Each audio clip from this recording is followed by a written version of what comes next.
Maqaa Abbaa, kan Ilmaa, kan Hafuura Qulqulluu, Waaqayyo tokkoon. Ameen. Maqaa Abbaa, kan Ilmaa, kan Hafuura Qulqulluu, Waaqayyo tokkoon. Ameen. በስመ አብ ወወልድ ወመንፈስ ቅዱስ አሐዱ አምላክ አሜን።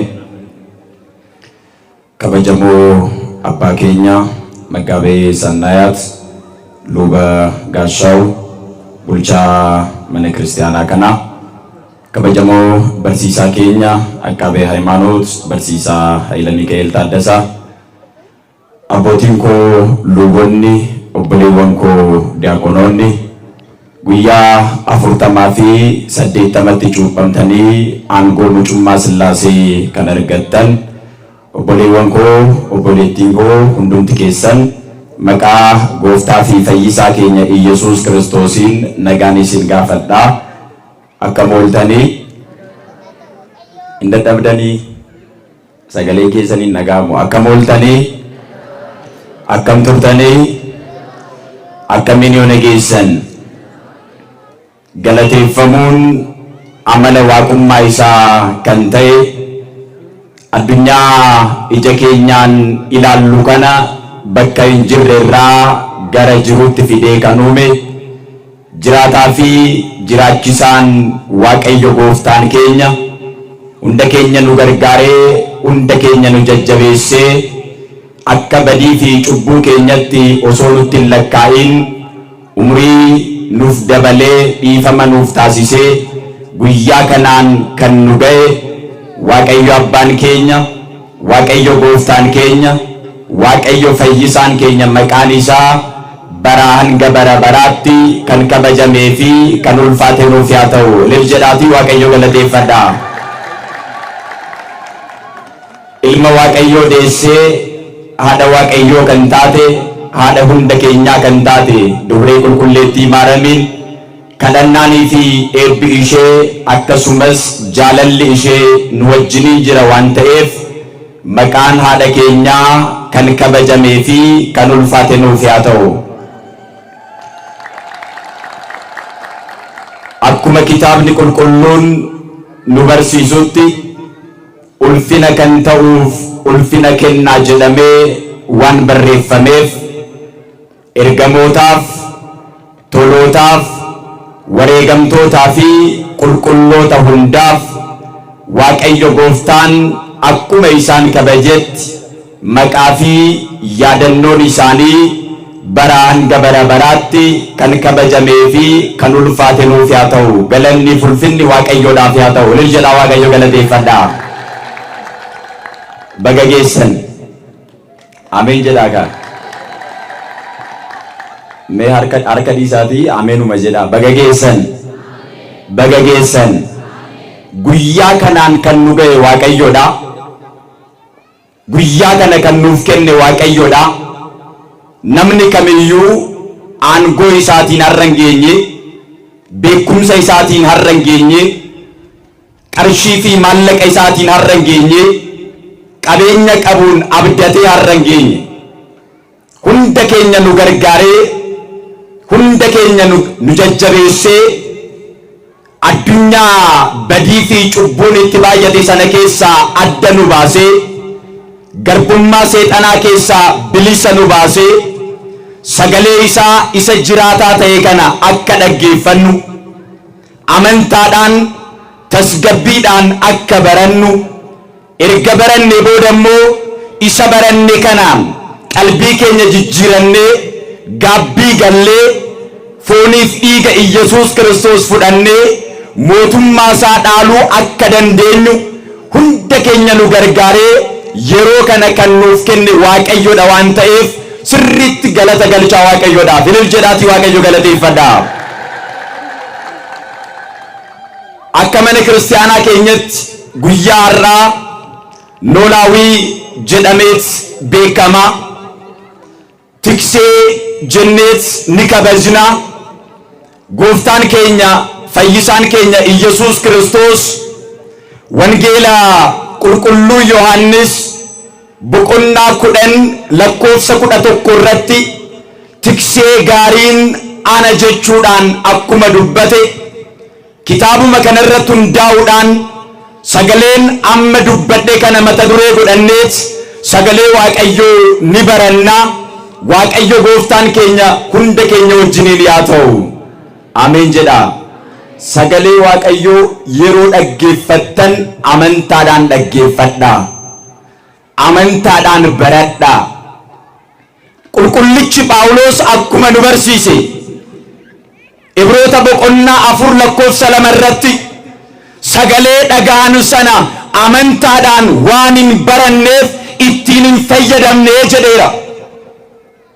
Kanaaf sagalee Waaqayyoo yeroo barannu, dubbii sagalee Waaqayyoo yeroo dhaggeeffannu ittiin fayyadamuu kan dandeenyu jalqaba yoo amantaadhaan baranne qofadha. Namni sagalee Waaqayyoo amantaadhaan barate diina injifachuu danda'a, addunyaa injifachuu danda'a, qormaata injifachuu danda'a, hojii biyya lafaa injifachuu ni danda'a.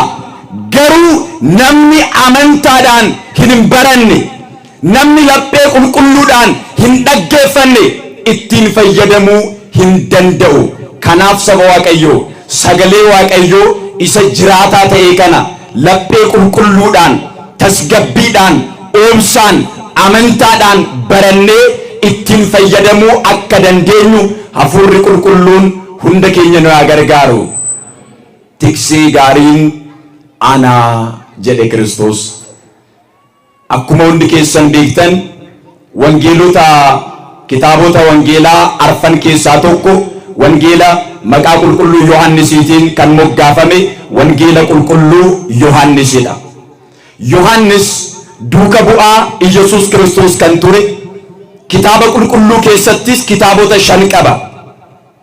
Inni jalqabaa wangeela mootummaa Waaqayyoo kan ta'e maqaa isaatiin kan moggaafame wangeela qulqulluu Yohannis yeroo ta'u, isaan sadan immoo ergaa qulqulluu Yohannis isa jalqabaa, isa lammaffaa fi isa sadaffaa yeroo ta'u, kitaabni Yohannis inni 5ffaan kitaaba qulqulluu dhuma irratti maxxanfamee kan jiru mul'ata Yohannis kan jedhamudha.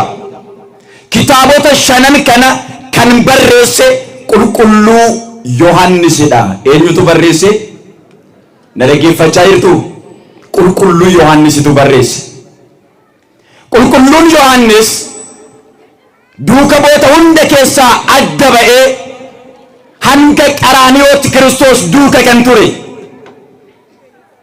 reebamuu Kiristoos ija isaatiin kan ilaale, Kiristoos irraa adda kan hin baane, hanga qaraaniyootti, hanga fannootti amanamaa kan ta'e, fiqure egzii walda negodgaar taa'ologos jedhamee kan waamamu, dhumarratti immoo fannoo jalaa dubree qulqulleettii maaranii aangoo haadhummaatiin kan simate, kan fudhate qulqullichi Yohannis kitaabota 5 barreesse keessaa inni jalqabaa wangeela qulqulluu Yohannis kan jedhamudha.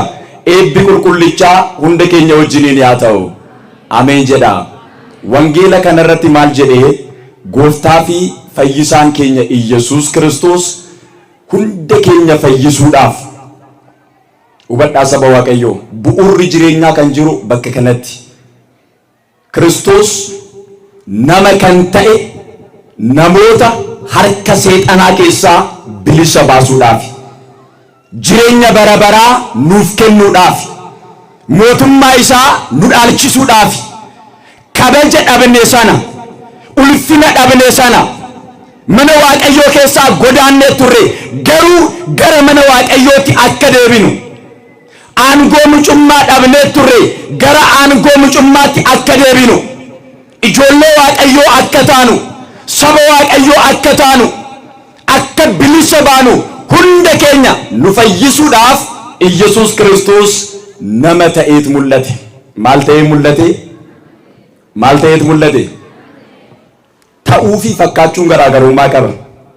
Kakuu moofaa keessatti seera uumamaa boqonnaa 18 irratti Sillaaseen nama fakkaatanii Abrahaamiif mul'ataniiru, garuu nama hin taane. Ergamoonni nama fakkaatanii ni mul'atu, garuu nama hin taane. Isaan irraa adda kan taasisu gooftaan keenya fayyisaan keenya Iyesuus Kiristoos samiirraa gadi bu'ee dubree qulqulleettii Maariyaamii foon isheerraa foon, dhiiga isheerraa dhiiga, lubbuu isheerraa lubbuu fudhateet akkuma duratti Kiristoos nama fakkaatee osoo hin ta'in nama ta'eet mul'ate. Akkuma keenya buddeena nyaateera, akkuma keenya bishaan dhugeera, beela'eera, dheeboteera, dadhabeera. Cubbuu malee waan Kiristoos hin hojjenne tokkollee hin jiru hojii biyya lafaa kana irratti. Kanaaf nama fayyisuudhaaf nama kan ta'e, bilisa nu baasuudhaaf kan mul'ate, samiirraa gadi kan bu'e, nama ta'ee kan mul'ate gooftaan keenya, waaqni keenya, uumaan keenya, abbaan keenya Iyesuus Kiristoos waa'ee hoolotaa fi waa'ee tiksee hoolotaa yeroo barsiisu maal jedhee jalqabuma wangeela qulqulluu Yohaannis boqonnaa 10 irratti bal'inaan inni tiksee gaarii ta'uusaa nu barsiiseera. Tiksee maalii ta'uusaa? Naa deebisaa, tiksee maalii ta'uusaa? Boqonnaa kana keessatti tiksee lamatu jira. Inni jalqabaa tiksee gaarii kan jedhame gooftaa fi fayyisaa keenya Iyesuus Kiristoosidha. Booda irratti ni ilaalla. Inni lammaffaan immoo tiksee kan hin taane, hoolota kan hin beekne, hoolonnis isa kan hin beekne, garuu tiksee kan fakkaatudha. Kitaabichi maal jedhaa? Ana dura kan dhufanii jedhe Kiristoos, isaan tiksee miti, isaan hattoota. Hattuun immoo gara hoolaa kan dhufu waan lamaati. Inni jalqabaa hoolaa sana gurguruudhaaf, inni lammaffaan immoo hoolaa sana qalee nyaachuudhaaf. Amala tiksee sobaati kun. Kanaaf gooftaan keenya fayyisaan keenya Iyesuus Kiristoos aadaa warra biyya Yerusaalem, biyya Israa'el, aadaa isaanii fakkeenya gochuudhaan waa'ee tiksee fi waa'ee hoolaa bal'inaan boqonnaa 10 irratti barsiiseera. Aadaa Israa'el keessatti, na dhaggeeffachaa jirtu?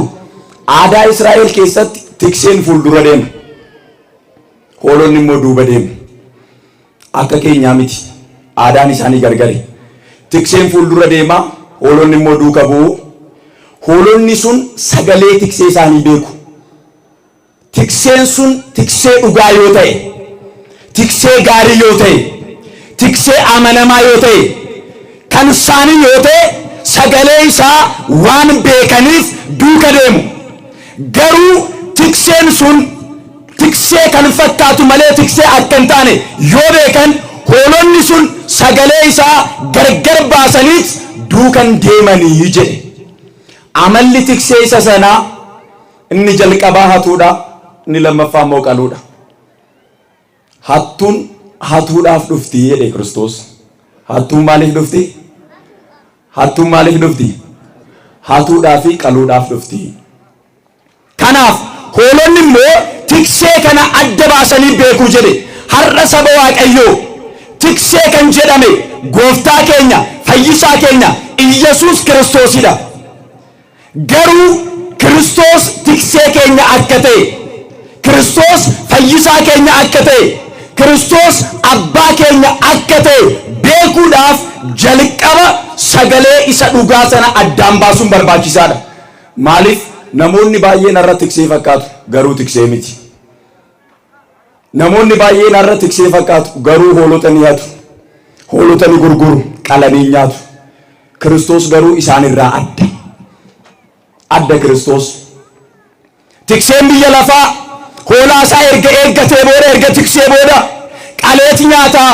Kiristoos garuu tiksee gaarii waan ta'eef, tiksee amanamaa waan ta'eef, tiksee dhugaa waan ta'eef hoolota sana qalee nyaachuu osoo hin ta'in hunda keenyaaf qaraanii irratti qalamee dhiigaa fi foon isaa nuuf kennee harka seexanaa keessaa, harka bineensaa keessaa hunda keenya Kiristoos bilisa nu baaseera. Galanni fulfinni maqaa isaatiif yaa ta'u. Ulil jedhaa galateeffadhaa. Tiksee gaariin isadha. Waaqayyoon kakuu moofaa keessatti hoolota isaa tiksaa akka ture, ummata isaa eegaa akka ture, ummata Israa'el kunuunsaa akka ture, garbummaa waggaa 430 booda erga isaan bilisa baasee booda isaan wajjiniin akka ture kitaabni qulqulluun ni dubbata. Kanaaf ummanni Israa'el akkas jedhaniis Daawit wajjiniin faarfachaa turan. Waaqayyo tiksee kooti. Waaqayyo maal kooti? Amantaadhaan dubbadhaa. Waaqayyo maal kooti? Sagalee keessan ol kaasaa. Waaqayyo maal kooti? Tiksee kooti. Meeqa keenyatu amanaarra? Ofitti abdan namoo Waaqayyotti abdan? Qarshii keenyatti abdan namoo Waaqayyotti abdan? Beekumsa keenyatti abdan namoo Waaqayyotti abdan?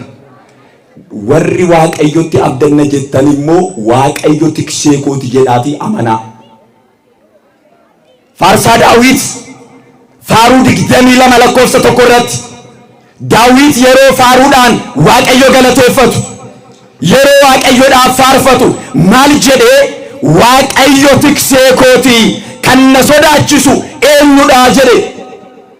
Waaqayyo tiksee koo yoo ta'e kan na sodaachisu hin jiru, kan na injifatu hin jiru, kan na mo'u hin jiru, garbummaadhaan kan na fudhatu hin jiru, kan na ajjeesu, kan na balleessu hin jiru. Maaliif? Waaqayyo tiksee kooti. Waaqayyo maal kooti? Naa deebisaa. Waaqayyo maal kooti? Tiksee kooti. Jireenyi keenya maal fakkaata? Hojiin keenya maal fakkaata? Eenyuun tikfamaa jirra? Inni tiksee keenya erga ta'e nuti immoo hoolota isaa ta'uudhaaf qophoofneerra. Saba isaa ta'uudhaaf, ummata isaa ta'uudhaaf, gara isaatti deebi'uudhaaf, isa wajjin jiraachuudhaaf akkuma qulqullicha Daawit amantaadhaan Waaqayyo tiksee kooti, kan na sodaachisu eenyudha? Du'a keessallee yoon deeme, dukkana keessallee yoon deeme, hojii biyya lafaa keessa yoon jiraadhe, karaa adda addaatiin yeroon deemu jireenya koo keessatti Waaqayyoon tiksee kooti jedhee amaneera, kan na sodaachisu hin jiru jedhe. Kanaaf inni Daawit faarfateef, Daawit Waaqayyo tiksee kooti jedhee akkuma faarfate, Iyesuus Kiristoos immoo wangeela qulqulluu Yohaannis boqonnaa 10 lakkoofsa 11 irratti maal jedhee? Tiksee gaariin ana jedhe. Tiksee gaariin eenyudha? Naa deebisaa. Tiksee gaariin eenyudha?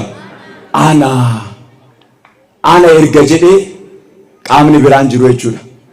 Tiksee gaariin, tiksee amanamaan, tiksee dhugaan, inni hoolota isaa gurguru osoo hin taane hoolota isaatiif kan gurgurame, inni hoolota isaa qalee nyaatu osoo hin taane hoolota isaatiif jedhee kan qalame, inni hoolota isaa gatee baqatu osoo hin taane hoolota isaa wajjiniin kan jiraatu, tiksee dhugaa kan ta'e, tiksee gaarii kan ta'e, tiksee nagaa kan ta'e, tiksee amanamaa kan ta'e inni Iyesuus Kiristoos akka ta'e gooftaan keenya Iyesuus Kiristoos tikseen gaariin ana. Hoolonni koo sagalee koo ni beeku. Maal koo ni beeku? Naa deebisaa. Maal koo ni beeku? Amma rakkoo guddaan kan jiru kanarratti sagalee Waaqayyoo beeknaayi kan jedhudha. Sagalee koo ni beeku erga jedhee sagalee isaa beeknaa, erga beekne immoo sagalee kanaan jiraachaa jirraayi kan jedhu barbaachisaadha. Hoolonni isaan dhugaa kan ta'an, balbalaan kan seenan, sagalee isaa sirriitti beeku. Kanaaf inni Iyesuus Kiristoos hoolonni koo sagalee koo ni beeku, yeroo ani fuuldura deemu isaan immoo ana duuka deemu. Kanaaf namni kamiyyuu harka koorraa adda baasee hoolota kana hin nyaatu. Maaliif? Hoolonni isa hattuu sana bira hin deemanii, isattis hin maxxananii. Maaliif? Sagalee koo sirriitti beeku, ana wajjiniin jiraatu jedhe. Eenyu wajjiniin jiraatu? Eenyu wajjiniin jiraatu? Ana wajjiniin jiraatu. Aangoo kana Kiristoos nuuf kenneera. Na dhaggeeffachaa jirtu miti? Nuuf kenneera Kiristoos aangoo kana.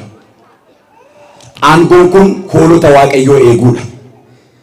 Aangoon kun saba Waaqayyoo gara Waaqayyootti deebisuudha. aangoon kun ijoollee waaqayyoo harka diinaa keessaa, hojii biyya lafaa keessaa, cubbuu keessaa, harka seexanaa keessaa bilisa baasanii gara waaqayyootti deebisuudha. Hoolota waaqayyoo eeguu jechuudha.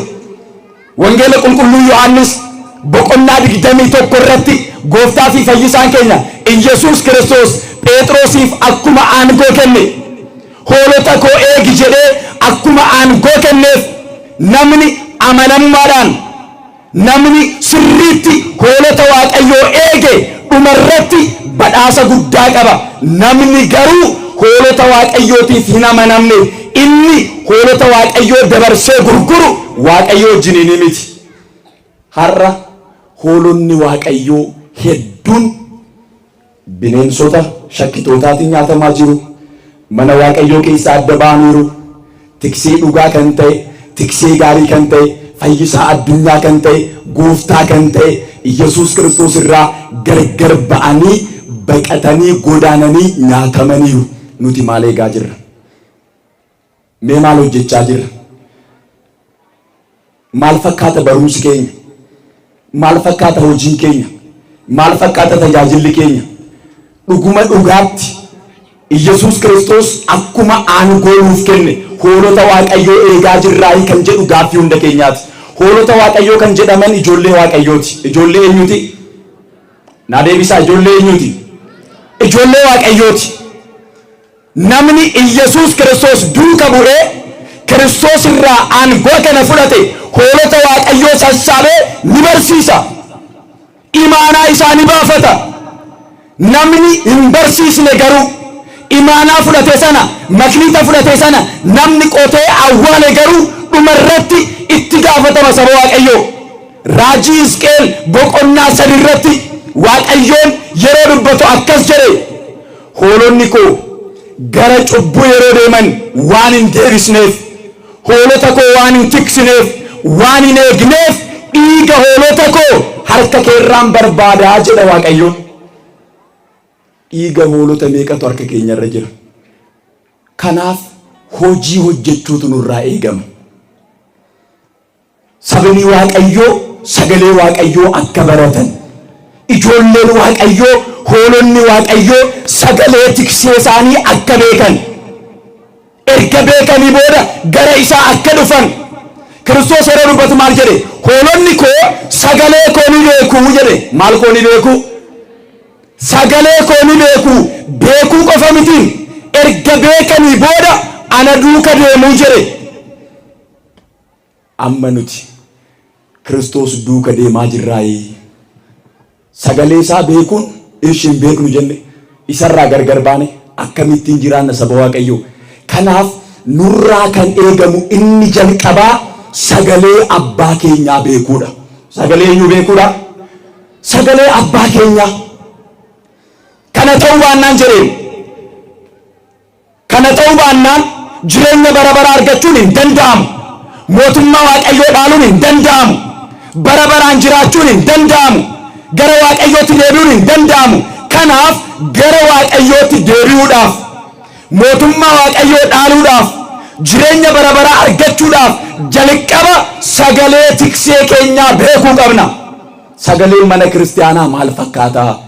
Barumsi mana kiristaanaa maal fakkaata? Sirnii fi doogmaan mana kiristaanaa maal fakkaata? Kan jedhu sagalee mana kiristaanaa kan ta'e, sagalee dhugaa kan ta'e, sagalee jireenyaa kan ta'e, sagalee gaarii kan ta'e, sagalee isa mootummaa waaqayyoo nu dhaalchisuu danda'u kana jalqaba hundi keenya laphee qulqulluudhaan barachuutu nurraa eegama. Kanaaf warroonni kitaaba qulqulluu hin qabaanne kitaaba qulqulluu bitaa dubbisaa. Warroonni sagalee waaqayyoo hamma irraatti hin baranne kana booda baradhaa. Kadhannaarraa namoonni gargar baatan, soomiirraa namoonni gargar baatan, sagalee waaqayyoorraa namoonni gargar baatan gara waaqayyootti deebi'aa. Inni jalqabaa sagalee tiksee keenyaa beekuudha. Sagalee tiksee keenyaa dhaga'uudha. Sagalee tiksee keenyaa kabajuudha. Sagalee tiksee keenyaaf amanamuudha. Iyesuus Kiristoos maal jedhe? Tikseen gaarii anaa. Ani tiksee gaariidha. Ani tiksee nageenyaati. Kanaaf hoolonni koo sagalee koo ni beeku. sagalee koo ni dhaga'u. Sagalee diinaa fi sagalee koo sirriitti addaan baasanii beekuu jedhe. Har'a walitti makameera. Sirbii fi faaruu walitti makameera. Barumsi shakkummaa fi barumsi mana kiristaanaa walitti makameera. Kamtu barumsa sirrii akka ta'e, kamtu immoo dogoggora akka ta'e, kamtu faaruu akka ta'e, kamtu sirbaa akka ta'e, kamtu cubbuu akka ta'e, kamtu hojii gaarii akka ta'e addaan baasuu hin dandeenye. Kana hunda addaan baasuudhaaf sagalee tiksee keenyaa beekuun barbaachisaadha. Sagalee tiksee keenyaa dhaga'uun barbaachisaadha. Kiristoos kanuma nutti hime.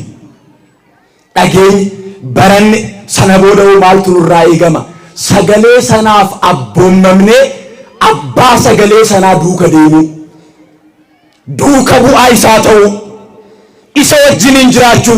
Akkuma hundi keessan beektan duuka bu'oonni Iyesuus Kiristoos jalqaba sagalee Waaqayyoo dhaga'aniiru.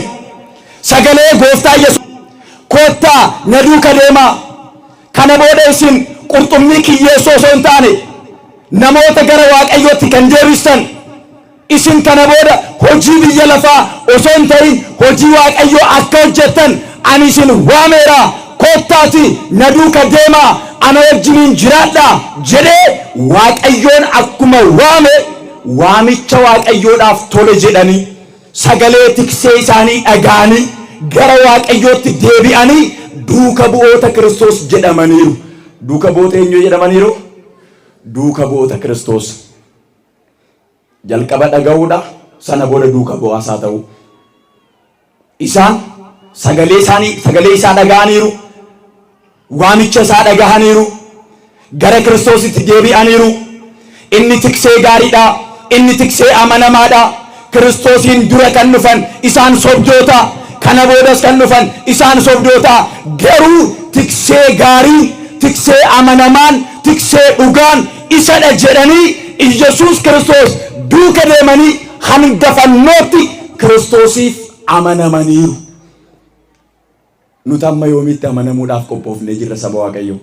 Kan akka qulqulluu Phaawulos mormi isaa irraa citee, kan akka qulqulluu Phexros gadi gombifamee fannifameet, kan akka qulqulluu Giyoorgis, kan akka qulqulluu Toomaas Zamaraas, qulqulloonni hedduun Iyesuus Kiristoosiif amanamanii hanga du'aatti wareegamummaadhaan darbaniiru.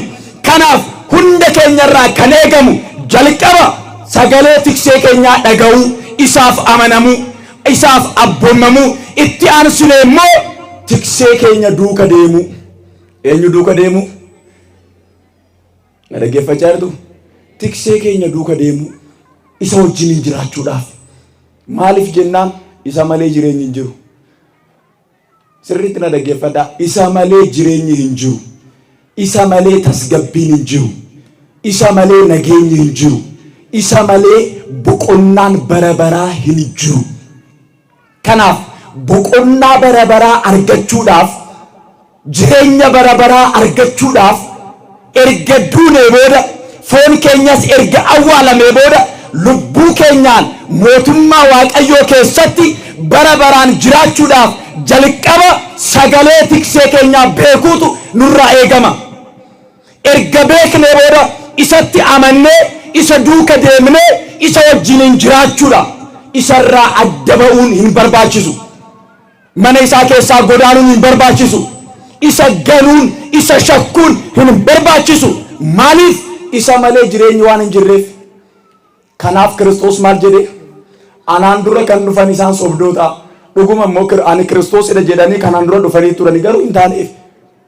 Kiristoosiin booda immoo ani Kiristoosidha, ani Iyesuusidha jedhanii namoonni baay'een addunyaa kanarratti ka'anii turan. Isaanis sobdoota. Sagalee isaanii hin dhaga'inaa, isaan duuka hin deeminaa. Isin sagalee tiksee keessanii addaan baasaa beekaa. Maaliif? Ana booda kan dhufanis isaan sobdoota jedhee dubbateera. Dhugaadha saba Waaqayyoo. Akkuma miidiyaa irratti ilaaltan namoonni baay'een ani Kiristoosidha jedhanii ka'aniiru. Ani Iyesuusidha jedhanii ka'aniiru.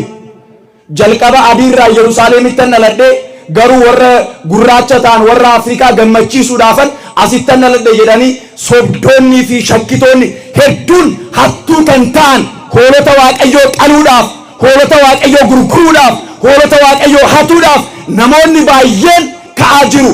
Isaan kanarraa of eeggachuudhaaf jalqaba tiksee dhugaatiif amanamuun barbaachisaadha. Tiksee dhugaa wajjin jiraachuu barbaachisaadha. Tikseen dhugaa immoo Iyyasuus Kiristoosidha. Tikseen gaarii Iyyasuus Kiristoosidha. Hoolota isaa kan gurguru osoo hin taane hoolota isaatiif kan gurgurame.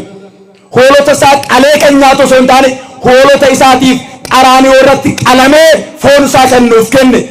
Hoolota isaa gatee kan baqatu osoo hin taane hoolota isaa wajjiniin hanga du'aatti kan wajjin jiraatu inni Iyyasuus Kiristoosidha.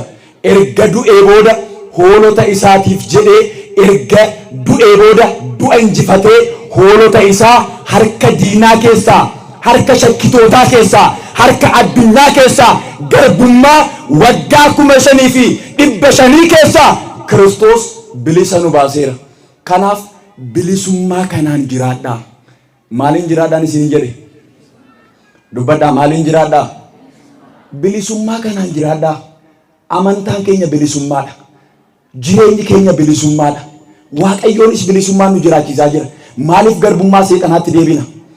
Maaliif garbummaa fooniitti deebina? Maaliif hojii biyya lafaatti deebina? Maaliif gara cubbuutti deebina? Tokko bilisa baaneerra. Gara waaqayyootti deebineerra. Ijoollee waaqayyoo taaneerra. Amanneerra. Sagalee tiksee keenyaa dhageenyeerra. Tiksee keenya duuka buuneerra. Amma isa wajjiniin jiraachaa jirra. Kana booda duubatti deebi'uun hin barbaachisu. Namni tiksee kana wajjiniin jiraate jireenya bara baraa ni argata jedhee Iyyasuus Kiristoos waadaa nuuf galeera. Kanaaf akkuma inni waadaa nuuf gale waadaa kana kabajnee hattootaan osoo hin qabamin, shakkitootaan osoo hin qabamin, gantootaan osoo hin qabamin, cubbuu biyya lafaatiin osoo hin qabamin tiksee keenya wajjiniin jiraachuudhaaf jalqaba amantaa fi kutannootu nurraa eegama. Namoonni baay'een kaleessa kiristaanota turan har'a shakkitoota. Namoonni baay'een kaleessa aangoo mucummaa Sillaasee argataniiru har'a garboota seexanaati. Maaliif duubatti deebina? Maaliif gara garbummaatti deebina? Kanaaf gara waaqayyootti deebinee sagalee tiksee keenyaa dhageenye tiksee keenya wajjiniin nagaa fi tasgabbiidhaan jiraachuun nurraa eegama saba waaqayyoo. Ergan kana jedhee tikseen inni sobaa, tikseen inni jalqabaa, amalli isaa inni jalqabaa hatuudha, inni lammaffaa gurguruudha, inni sadaffaa qalee nyaachuudha. Kanarraa adda baaneerra. Amma tiksee gaarii arganneerra. Aangoo tiksummaa kana immoo Kiristoos barsiisotaaf, lubotaaf, abbootiidhaaf kenneera. Imaanaa kana baachuun nurraa eegama. Akka qulqulluu Phexros hoolota isaatiif jedhee fannifamu, akka qulqulluu Phaawulos hoolota isaatiif jedhee du'u, akka qulqulloota wareegamtoota abbootii keenyaa hoolota keenyaaf jennee aarsaa kaffalleet saba waaqayyoo eeguutu nurraa eegama saba waaqayyoo. Kanaaf hunda keenyarraa kan eegamu hoolota waaqayyoo tiksuudha. Hoolota waaqayyoo gara waaqayyootti deebisuudha. Hoolota waaqayyoo barumsa shakkummaa keessaa, gantummaa keessaa, cubbuu keessaa, hojii biyya lafaa keessaa bilisa baasnee gara waaqayyootti deebisuudha. Hojiin kun eegalameera. Hundumti keenya tokkummaadhaan waliin mari'achuudhaan hoolota waaqayyoo tiksuu irratti bal'inaan akka hojjennu hafuurri qulqulluun hunda keenya nu haa gargaaru. Wasbaat ለእግዚአብሔር ይቆየን።